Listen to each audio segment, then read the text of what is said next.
আমরা একেবারেই সন্তুষ্ট নই, আমরা পরিষ্কার করেই বলেছি। অন্তর্বর্তী সরকারের প্রধান উপদেষ্টা ডক্টর মোহাম্মদ ইউনূসের সঙ্গে বৈঠকে নির্বাচনের বিষয়ে সুনির্দিষ্ট কোনো রোডম্যাপ না পাওয়ায় অসন্তুষ্ট বিএনপি। বুধবার প্রধান উপদেষ্টার সঙ্গে 2.25 ঘন্টা বৈঠক শেষে বেরিয়ে সাংবাদিকদের প্রশ্নের উত্তরে এই মন্তব্য করেন বিএনপির মহাসচিব মির্জা ফখরুল ইসলাম আলমগীর। তিনি বলেন, আমরা দলীয় ফোরামে আলোচনা করে পরবর্তী সিদ্ধান্ত নেব। আমরা একেবারেই সন্তুষ্ট নই, আমরা পরিষ্কার করেই বলেছি। প্রধান উপদেষ্টা মহোদয় তিনি তার সুনির্দিষ্ট কোনো ডেডলাইন আমাদের দেননি।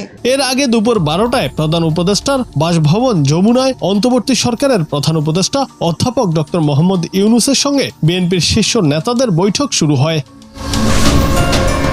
বিএনপির মিডিয়া সেলের সদস্য সাইরুল কবির খান বলেন, বৈঠকে বিএনপির মহাসচিব মির্জা ফখরুল ইসলাম আলমগীরের নেতৃত্বে একটি প্রতিনিধি দল রয়েছেন। দলের অন্য সদস্যরা হলেন বিএনপি স্থায়ী কমিটির সদস্য ব্যারিস্টার জমির উদ্দিন সরকার, মির্জা আব্বাস, নজরুল ইসলাম খান, আমির খসরু মাহমুদ চৌধুরী, সালাউদ্দিন আহমেদ ও ইকবাল মাহমুদ টুকু। সাক্ষাতের আগে বিএনপি স্থায়ী কমিটির সদস্য সালাউদ্দিন জানান, তারা নির্বাচনের রোডম্যাপ সহ বিভিন্ন ইস্যুতে তাদের বক্তব্য প্রধান উপদেষ্টাকে জানাবেন।